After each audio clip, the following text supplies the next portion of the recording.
All right, and we're going to talk about the people of Hawaii now. On the left is my one sister, Mary Catherine, and on the right is my other sister, Jacqueline Faye, Jackie Faye.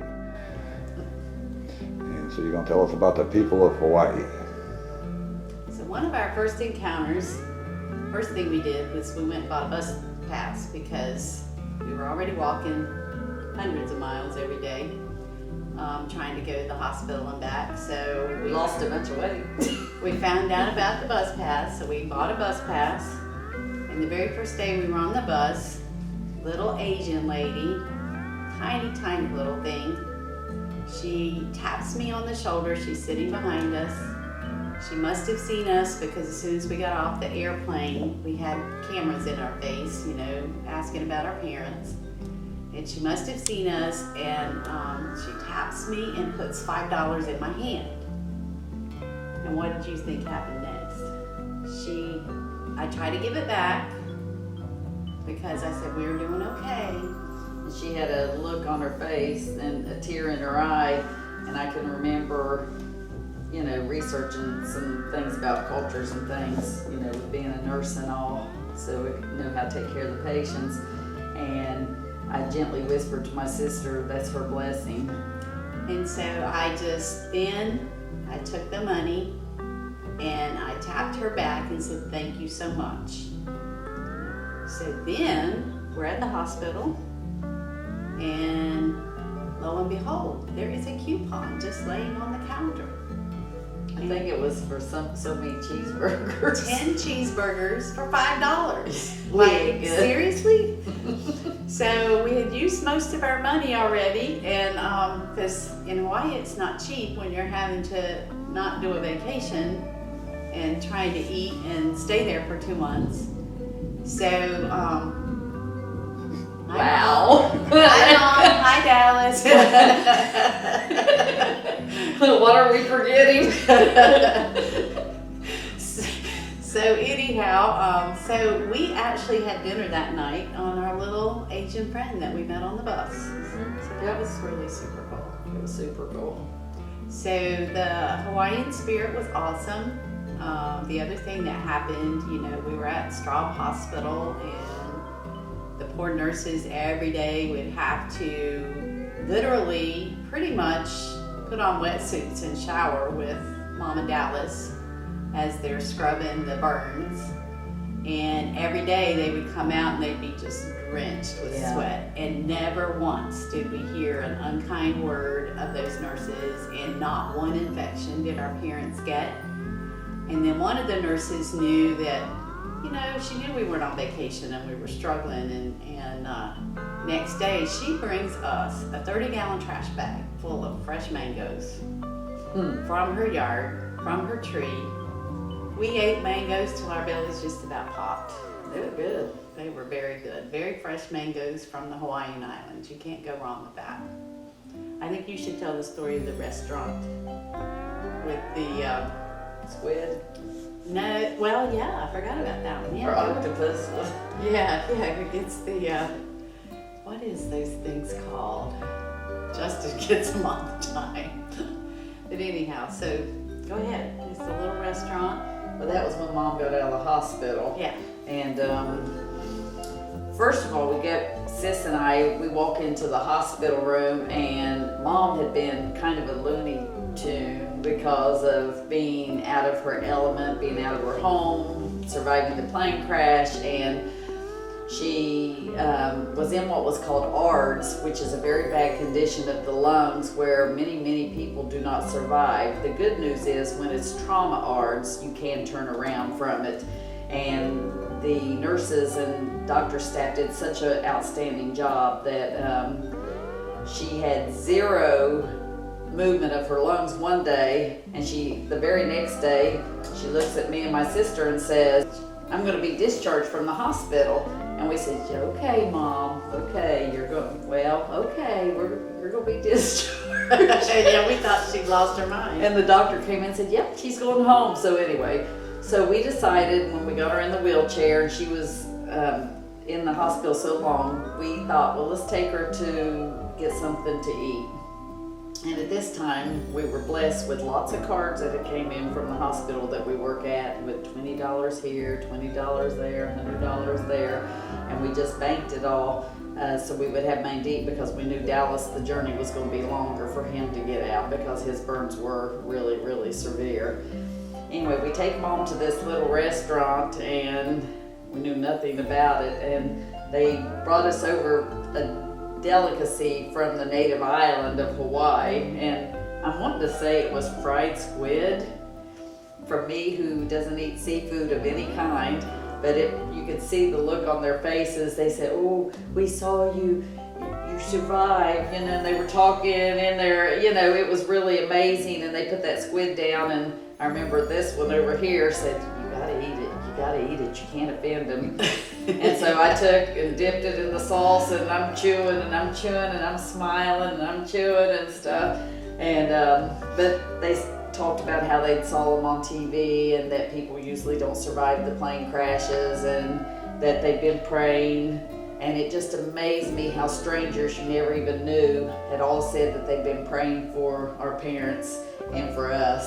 Yeah, they wanted us to have that specialty on the house and to thank us for the story and the power of our Lord helping them to survive the plane crash. So that was really super cool too. Let's see, what other stories? Got any good stories of Mom and Dallas in the hospital? Well, there were a lot of stories. One day we go in and Big D has his pillow in his hand, and he's stroking the pillow, just petting the pillow. My Betsy, my Betsy. And Jackie's like, "Dallas, that's a pillow. It's not Betsy." And then another day, Let me tell this one. are you telling the one about it, the Cosby? prayer? Yeah, so that was really fun. Dallas decided, we all got in there, and Dallas decided he was going to pray. And so we all stood around the bed and we were praying, and it was a really nice prayer from his heart. And he said, "Oh Lord, I smell coffee and I want a cup of coffee so bad. So, oh Lord, please let me have a cup of coffee." And they won't give me any, Lord. They will not give me any coffee, and it smells so good, Lord. And he was so thirsty, and he was still not allowed to have anything to eat or drink. And he was so thirsty. And I was the more tenderhearted toward Dallas. She was more the surgical nurse. And so I go out and get this large lime Coke. Do you remember that? And Dallas had not passed the swallowing test. I took him in and I said, "One drink, one little sip. And next thing I heard was the end of the cup slurping. He had drank, and it was a big, tall drink. And I said, He "Oh my drank God, it completely. oh my God." In I one slurp. But I can remember She saying, said one drink, so I said, "Well, he didn't choke." he passed the swallowing test. He passed the swallowing test, so then I had to wrap myself out with the nurses, but they had cameras in the room anyway, so I'm sure they saw it. They kept cameras in the room because they were so critical. When a nurse wasn't in there, they were able to see on the cameras outside, so you couldn't really get away with anything. They're probably out there looking like, seriously. Yeah, that was a unique situation. Well, there was another time, I'm going to tell on Mom on this one. So we were wore out, and we didn't know we were going to be in Hawaii that long. The accident happened, we were at work, we got the quickest plane we could. So I didn't pack that many clothes. So I dug through Mom's suitcase and I got out one of her muumuus that she had packed. And so I show up at the hospital, and Mom's laying there, and she had been very incoherent because she even looked at me and said, "Call my daughter, call my daughter." And it was me standing there, and I can remember I just started crying because she didn't know who I was. So anyway, I walk in, I'm in her muumuu, and she says, "Come here." And her other arm was in a cast. And I said, because she had this look on her face. Yeah. She said, "Come here." And I said, "Okay." So I walk up to the bed, she goes, "Come here." And I get down and she whacked me with her cast, and she said, "Go get my muumuu off." Do you remember that? Yeah. And she she had been so incoherent, but she knew that was her moo-moo, Yeah. and she didn't want me having it on. I said, but I have no clothes to wear. And she just kind of gave me that look on the face. That was pretty funny. And and also the time we went to the restaurant, and I was drinking water With and lemon. I had the lemon, and I was squeezing the lemon. and it shoots across the table and hits Mom in the eye. And then Mom, she starts whacking Jackie out again. And I'm sitting there with the lemon in my hand. I said, Mom, I And got. Mom's giving her crap. I said, and I'm laughing so hard I can't stand it. I didn't even have lemon in my drink. I said, I got no lemon. And That was pretty she funny. started laughing, and she said, oh. So that was part of the better parts of it, but And another time, there was a person in the restaurant that came over and asked if they could touch her. The Hawaiian islands, the people are very, very spiritual, and they had seen her and they knew she had survived a plane crash, and they just wanted to touch her because they felt like she had special volcano powers because of the crash on the volcano and the fact that they survived and there was nothing left of the plane, so they really shouldn't have survived. So they just had to just touch. well, and I can remember Mom, she would grasp her hands on their hands, and she was still really raspy. Her voice was really raspy from where she'd been vocal intubated, cords, and yeah, her vocal cords were damaged. and burnt from the smoke inhalation and stuff, and she would try her best to talk to him and pat on him and try to tell her story as much as she could remember.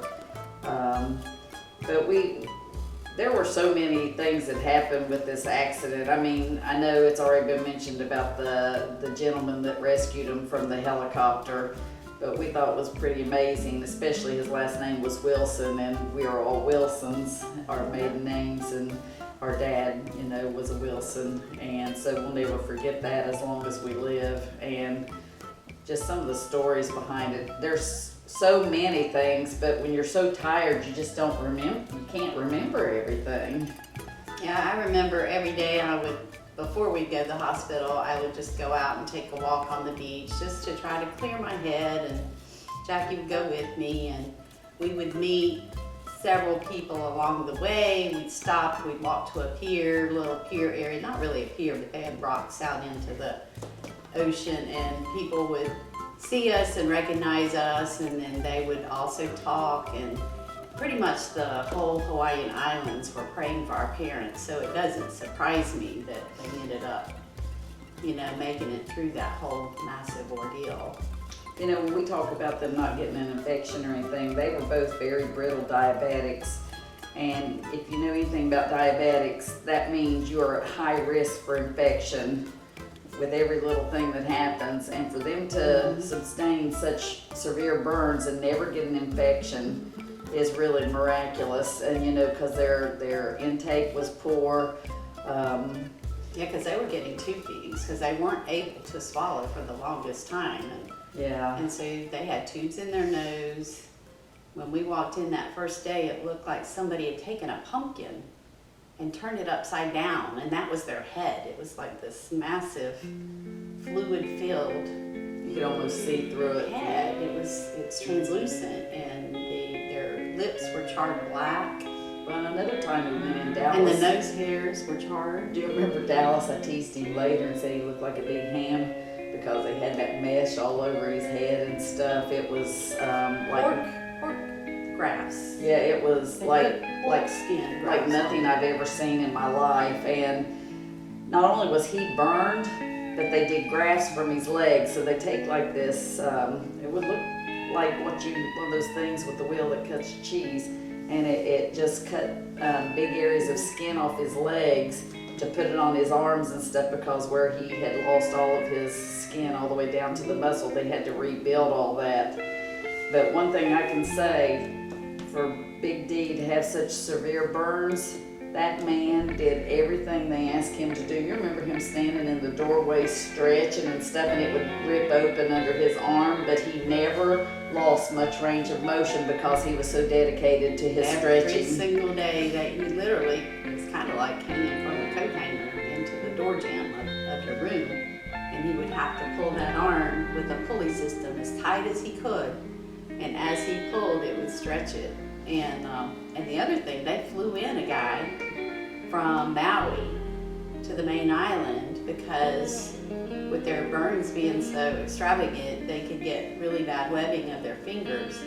And he would do the same thing every day. He would come and do their therapy on their hands, and they really had a great deal of range of motion. I can't remember his name, but he was a really a good nice guy. Physical therapist and specialized in hands, and he was so awesome. It's been many years now, so the names elude us.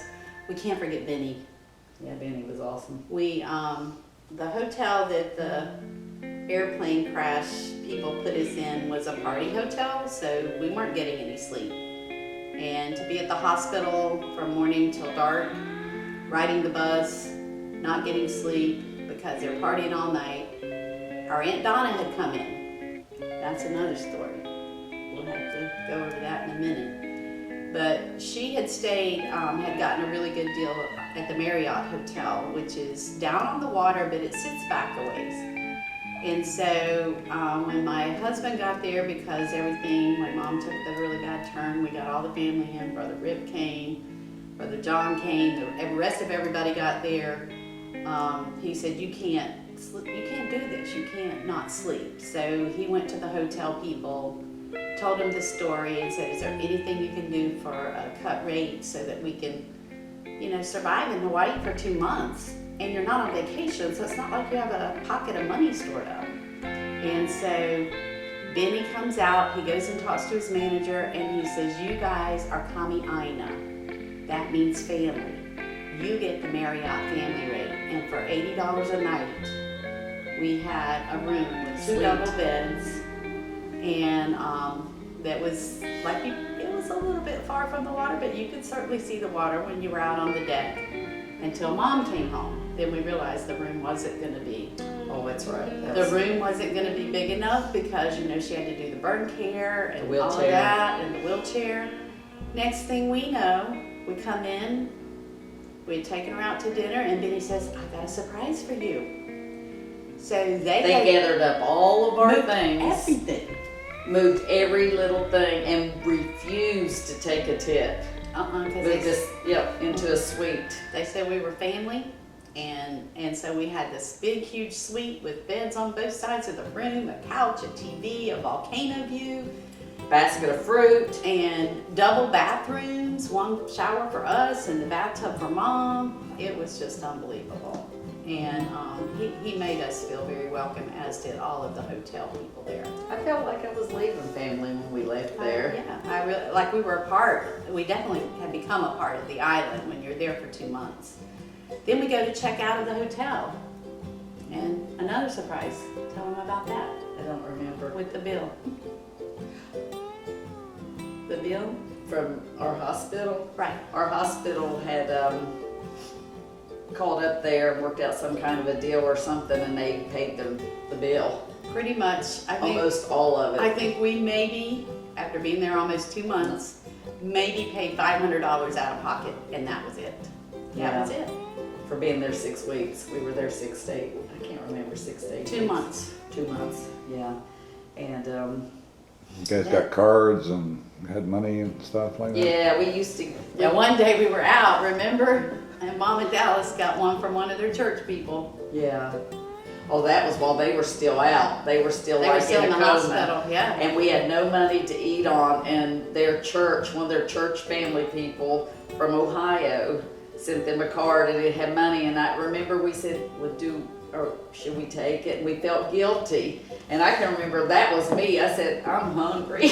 I said, we need to take this money. They will not care if we take that money and go get something to eat. And we did take the money, and again, it was probably McDonald's. Yeah, another coupon. Yeah, another coupon. It was Thank you, cheap. McDonald's. But then we always somehow managed, and there were things on the bus, like they played the ukulele. I used to call it a ukulele, but the Hawaiians said ukulele. And because I said, I just love hearing you play, and they let us know. So just a lot of really neat things happened on the bus, other than when I left our our drinks on the bus that slid under the seat, and we were so tired that it freaked me out, and I got very tearful. And she just wanted her Coke. That's Pepsi. all she wanted was All her I wanted was a Pepsi. And then we got, where are the Pepsis? I don't know, where are the Pepsis? Well, Oh, before we started taking the bus, because we hadn't caught on to the bus route, we were walking and we were hungry, and I remember sis, she said, oh, somebody's having a cookout, it smells so good. And so we followed the smell. Remember, we followed the smell, and it ended up, it was indigent people that were cooking in the park. and we looked at each other because we kind of followed off the beaten path, and I said, this is probably not the best idea, but we just circled back around and we went another route. But it was kind of funny because we were following the smells, and we both laughed and said, well, if you have to be unfortunate enough not to have a home, Hawaii is the place to do that. And they looked happy, the people did, yeah. They look real happy. We ate a lot of peanut butter sandwiches. We did eat a lot of peanut butter. Yeah. Even, and bananas. I remember I liked bananas, but they were a little costly because it surprised me that they were a little expensive. Gonna talk about Aunt Donna or something? Well, I know you know the story about Aunt Donna. Aunt Donna had gone to the doctor a day before her actual scheduled appointment. And if you knew this little place in Ohio, when you have a doctor appointment in Ohio, you're going to sit in the office for hours because it's a small town, small country town, and if you want a good doctor, everybody goes to that doctor. So she walks in and everything's empty, and she thought, well, this is odd, where's the crowds and stuff? She's sitting in there, she goes to the window, and they said, why are you here? And she said, I have a doctor appointment, and they said, Miss Esmond, your sister's been in a horrible accident. And she said, oh my God, what happened? She thought it was a car accident. And the lady said, no, it was an airplane. Their plane crashed on a volcano, and that you're the only one they knew how to contact. And if you knew my Aunt Donna, she can fall apart very easily, but somehow she kept it together, and she said, okay. She said, I'll contact their children. She said, I've got all that information. And to me, that was another miracle from God to make sure that we got there as her children, because she goes a day early. That wasn't coincidence, but anyway, so Aunt Donna, I'm not sure who the first one she called was, you or Rick. I think it was John. Oh, was it John? Yeah, because she didn't have all of our numbers exactly, but she knew John had an auto glass business in Ashland, Kentucky. So she went to the phone book and looked up auto glass, and then she remembered it was AA Auto Glass in Ashland, Kentucky. So she called him first and told him the situation, and can you reach the other children? And John said yes. So then he calls me, and I'm at work. I'm in my office when I got the call, and he says, they're still alive, but Mom and Dallas have been in a plane crash. And I just felt my heart just drop all the way to my knees. Because we had told her as she was boarding that plane, Mom Don't called. get on any more planes. I had already told her that the night before. And I was talking to them as they were boarding the plane. And Big D, I always called him all the time. And I said, oh God, not another tour plane. I said, when you coming home? Tomorrow. I said, okay. I said, I really wish you wouldn't take this tour plane. I said, who's the pilot? Tell me about the pilot. Mom goes, she's the most experienced pilot that they've got. And I said, okay, Dallas. I could hear Dallas yelling in the background, she's a young one. She's a young one. And I said, oh God, Mom. I said, I'm not feeling good about this. I said, okay, but call me as soon as you guys land. Okay, and me being a nurse, I was at the hospital, very, very busy. And then I got thinking, why haven't they called me? And so I started calling them, ringing, no answer, ringing. Because when we got their phone back, you could see on their flip phone, Dallas had a flip phone where I had tried to call them like multiple times, and you had a lot of messages on there. When where we are went to play the you? messages. I'm worried. This is not good. I'm starting to really worry. And I cried when I listened to those messages. I cried and cried because you know how you just know. So I'm in my office. And I come in. I didn't do nearly as well as Brother John. Well, no, before you got there, I could hear sobbing. And I thought, what in the world? So I stand up, and Sis comes in, and she's crying. I said, stop. I thought one of her kids had been killed in an accident or something. I said, what is going on? Stop. Tell me what's going on. She didn't do as good as John. She didn't say they were still alive. She said Mom and Dallas's plane crashed. So the next thing I remember, flop, down I went. I must have passed out. And then I realized that she was hitting the ground. They're still alive. So then I remembered to do better, even though John did way better with me. And do you remember my staff? I don't even know how they did it, but as we were walking down the hall, they put flowers in my hand and something else as I was walking down the hall crying, and they said, we'll be praying for you. So it's kind of blurred what all that happened, but anyway, we left and we started making calls. We got a hold of Brother Rick, and there were no flights. Not that night. And I notified you, I remember very clearly, it was 4:30 in the afternoon when we got called, and we wanted to try to catch an evening flight, but there weren't any. So we did get a 6 a.m. It was 6 in the morning, so that meant we had to be at the airport at 4. But we didn't care, so we just wanted to get there as soon as we could. Yeah. So, And we got on the flight, and the Hawaiian flight that we were on, again, amazing people. They could tell we were American Airlines. We were visibly shaken and upset, and we were all crying. And next thing we know, they come over and they hand us a couple bottles of wine, really to take back really to the nice hotel wines, with us. and said, listen, You're to gonna help need you this. sleep, you're gonna need this. And they just tucked that wine away and told us, and they just waited on us hand and foot. Oh, moved us to first class too. We didn't have to sit in our assigned seats. They pulled us up right away. As soon as they made sure there was room. But And then when we got off the plane, and boy, those cameras was in our face, and I can remember just saying, are they still alive? I just asked the crew, the news crew, I said, you know more than we do. I said, are they still alive? And they said, yes, they are still alive. And I said, we just want to get there. And I don't remember how we got can there. you just let us get to our parents, please, and we'll talk to you later? Did we Because take I remember telling them, I don't even know. Taxi? I don't Or, for all I know, they might have taken us there. Yeah. It seems like a blur because we just wanted to get to the hospital. And of course we went straight to the hospital. When we walked in, it was like something out of a horror movie. I think we walked. I think we took a shuttle to our hotel. I just now was thinking about it. And then the hotel, the noisy one, It wasn't too far was away. like 5 or 6 blocks. So then we asked them how to get to the hospital. So as soon as we were dropped our bags off, then we went straight to the hospital from there. And when we walked in, it was That so was emotional. the horrible cue that I talked about earlier with the pumpkin heads. It We was do not- tease Brother John because her big round head looked a whole lot like him. Yeah, because he was a lot heavier then. He's a lot thinner now. And But you walked in, and I can remember I fell apart. I just fell apart because they were in a coma. They didn't really look human. It looked.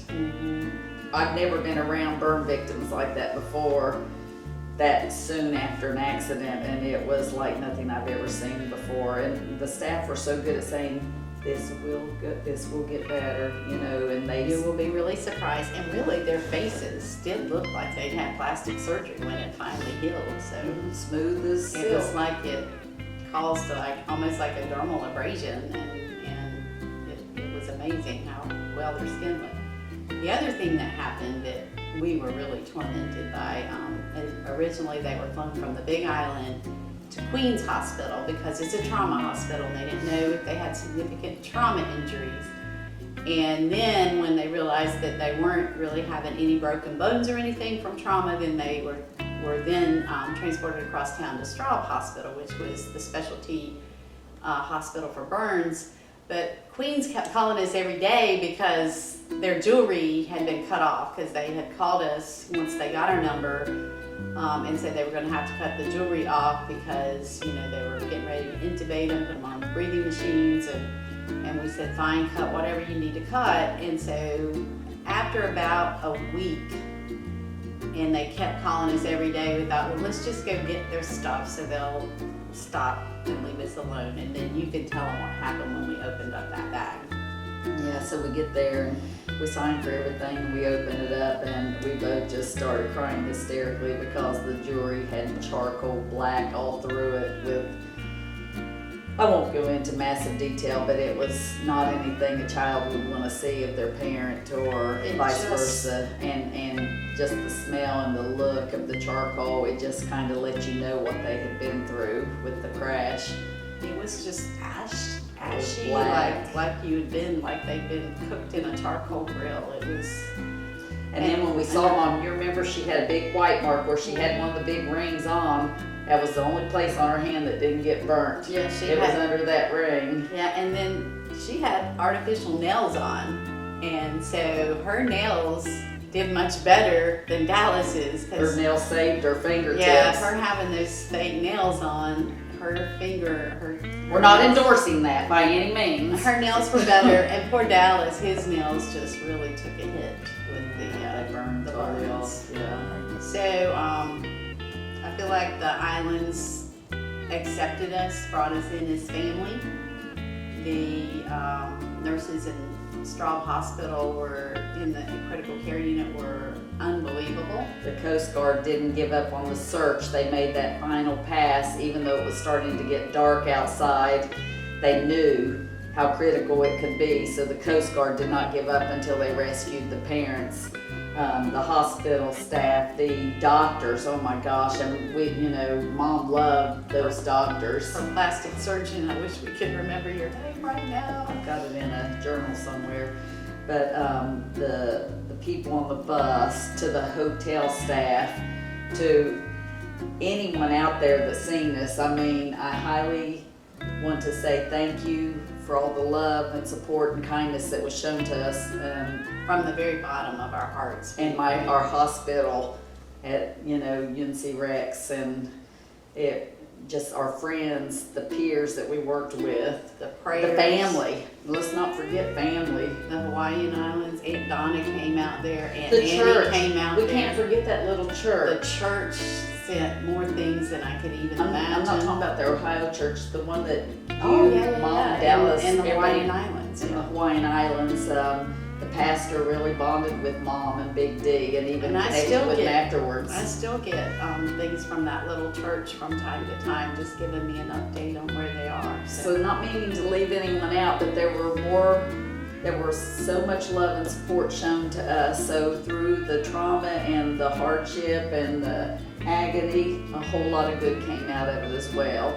And somehow I think it brought our family closer together too, our brothers, because it's always been me and sis, and it's always been the boys, but now it's all of us. All four of us together, yes, absolutely. And Brother Rick's doing an awesome job with all these videos and.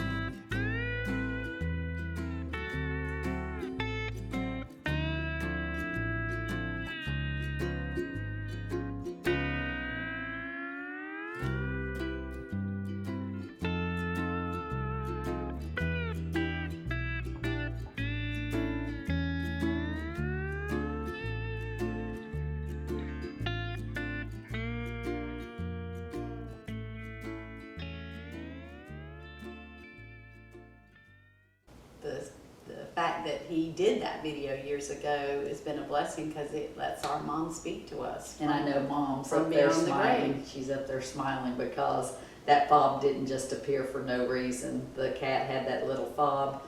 And we That don't even know how it got stored on there. We just don't know. they- Yeah, that was Trina's Fitbit. That went on her little. Yeah, it's a Fitbit fob. It's yeah. a Fitbit fob. I did not even know that could download any other Or store information. data. There's just So for your computer to crash, and 10 years later, a different cat, because the other ones had gotten old and passed on, had found this little bitty fob, and to put it in a computer and to have our mother sitting there doing an Her story. interview, that's no coincidence. That's our mom saying, get my story out there.